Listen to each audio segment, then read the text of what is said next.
Hey kids, it is time for video number 3. Today we went on a budget meeting in the park, and then I recorded a little video essay on my thoughts on the new Wonder Woman movie and how that connects to my background in women's self-defense. So let's get to it. I'll pass the video on over to Sam. Woo. All right, 6:34 in the morning. I'm actually at my coffee shop. I'm really excited to be here because it's been a bunch of days since I've been able to write, like 4 or 5 since I've been able to directly sit down and write. I've been making sure to still feed my writing brain each morning, but it's been a long time since I've actually got to physically do it. And so I'm super excited to be here. I'll keep you updated as I go. Thank you so much.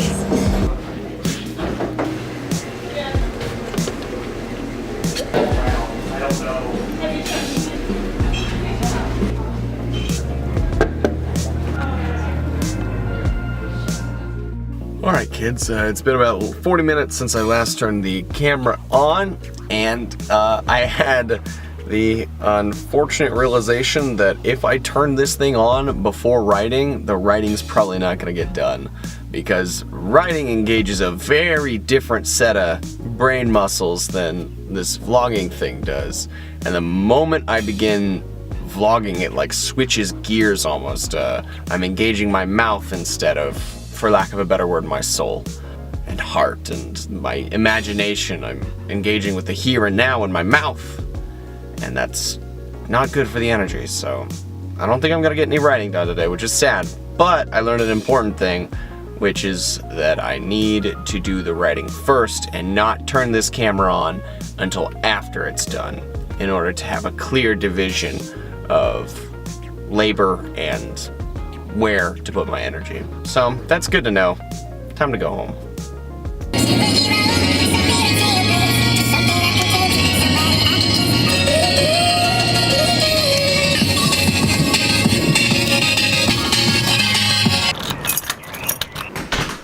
Hey kid.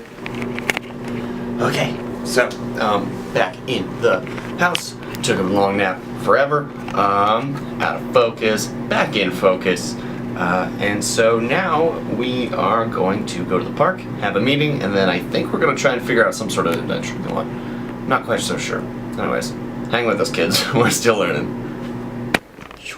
Okay, so your mom is working on thumbnail stuff for the video, and I've got a little bit of downtime before we go off on an adventure, and so I am going to be studying. Woo! This book by Roger Dawson, The Secrets of Power Negotiating. It's about figuring out how to negotiate. Figured it'll probably be an important skill to have eventually in life. So, therefore I'm reading it. Tell you if it's any good. Bye.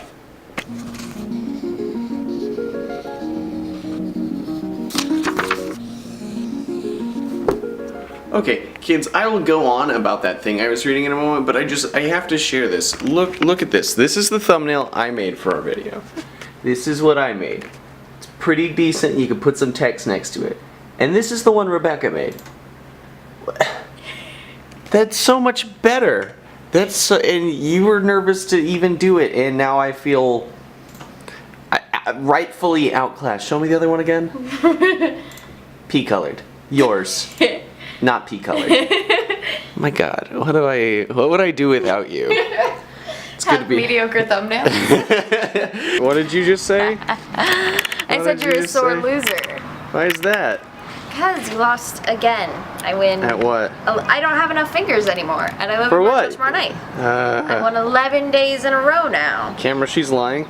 She's lying. No, I'm Kids, not. Your mother is a liar. Don't trust her. Wait, let me What? borrow one of your fingers. I won 11 days in a row now. Oh, you're a jerk.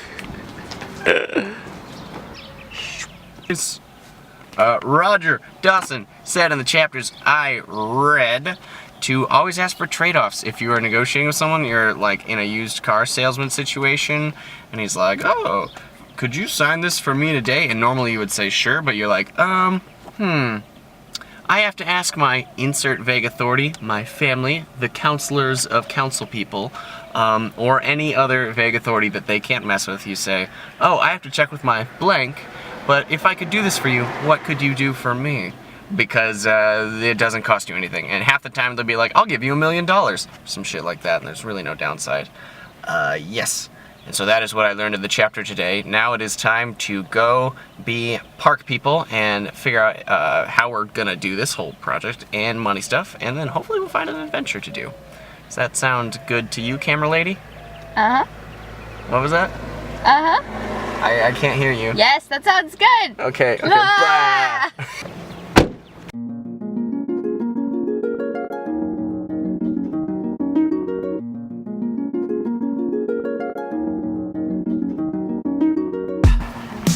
Welcome to the meeting bench. The meeting bench, where we have our meetings. So, yesterday I said that I thought I knew how to turn our money stress into a good thing, and I think that how we do that is we just have a meeting about money right now. So that's what we're about to do. See you in a sec. Okay, so meeting is done and was super successful. We frequently, in between budget meetings, forget that we're really good at budgeting. We need to figure out a way to like Hashtag minimize humble. that. No, but Yeah. like in between, like I get super stressed out, like we're not gonna have enough money, and then we sit down and do the budget, and I'm like, we actually have a lot of excess. Yeah. Okay. We've cut our costs so low that we're great, usually. You're great. Always. Grandma isn't doing so well, so we're gonna go up and visit her tomorrow. So super good meeting. We're gonna go get some food from the grocery store, and then we're gonna go home and kind of do our own thing. Yeah. Yeah. Anything there? Nope. Alrighty.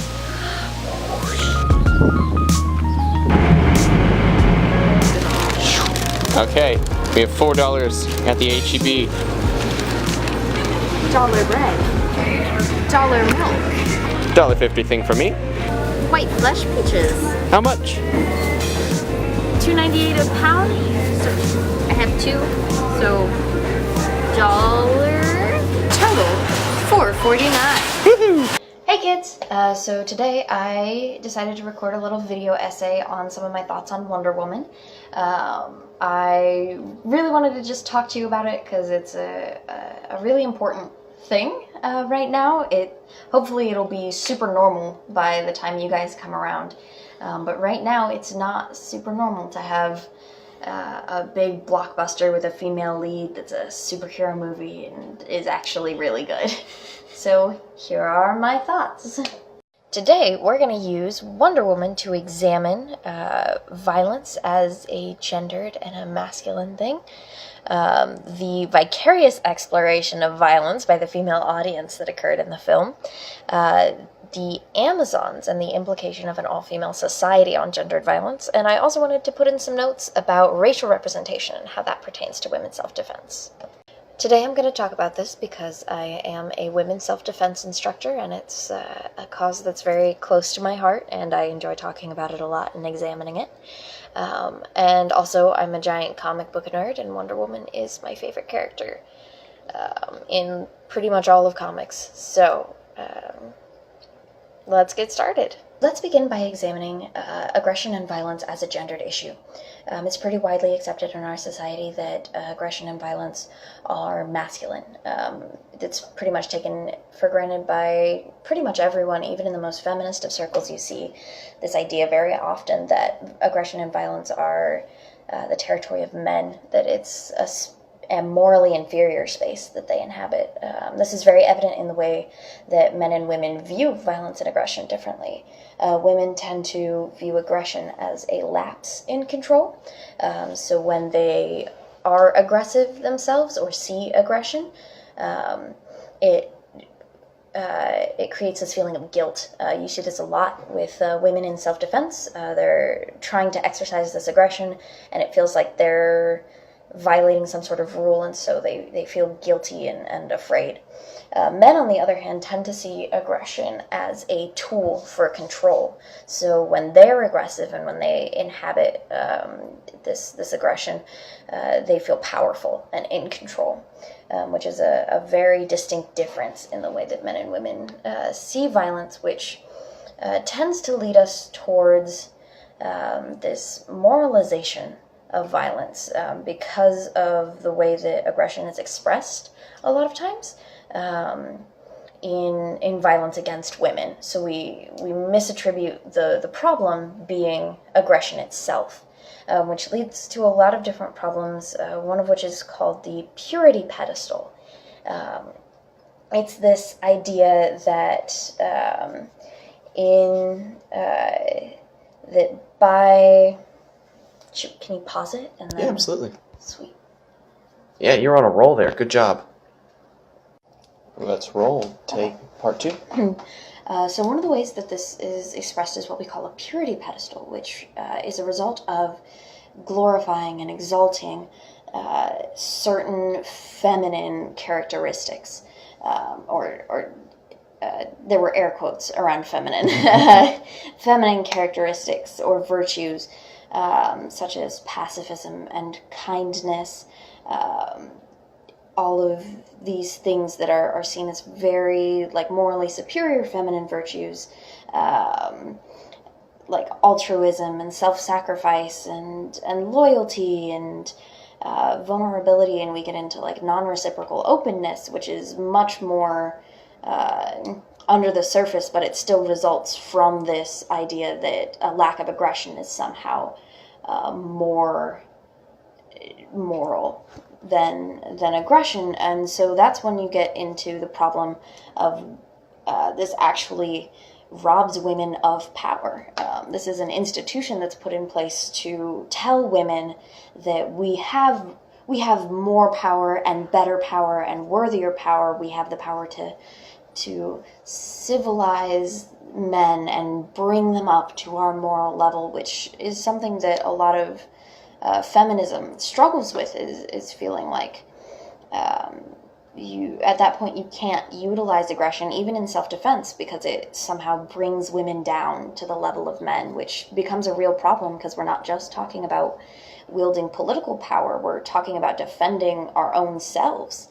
But it also prevents us from wielding political power because these feminine virtues aren't allowed to be strong and heroic and respectable and fierce and intelligent and determined and assertive, because culturally aggression doesn't have any definition. It's just whatever is outside of the feminine norm. So all of those things are seen as aggressive, and when we see aggression as morally lower, those things become off limits, which is a big problem, and something that we see subverted a lot in the Wonder Woman movie, which is very exciting and moves us into our next point of viewers' vicarious exploration of violence in the movie Wonder Woman. An incredible movie that I consider truly just revolutionary, and I'm so grateful to live in this time and be able to have gone and seen it in theaters. But the representation of female violence in this movie was incredible. As I mentioned a minute ago, women often view their own aggression as a lapse in control, and even as we're in this period where we see more and more female action heroes, this idea is often reflected and reinforced in this media where the female action hero has a moral crisis over her own use of violence. Oftentimes it's their main story arc, but not in Wonder Woman. In Wonder Woman, we see Diana and the Amazons be aggressive and violent and assertive and not even question it. And we as the audience are positioned to not question it either. We accept it as part of these women as whole beings, which is truly exceptional. And we get to see Diana being strong and powerful and exerting real power over her circumstances, and it is refreshing. We also get to vicariously experience bodily autonomy and efficacy to a wonderful degree. The quote from Diana, "What I do is not up to you," is both a wonderful line in expressing her agency and will, but it also is a direct contradiction to the way that most women inhabit their bodies.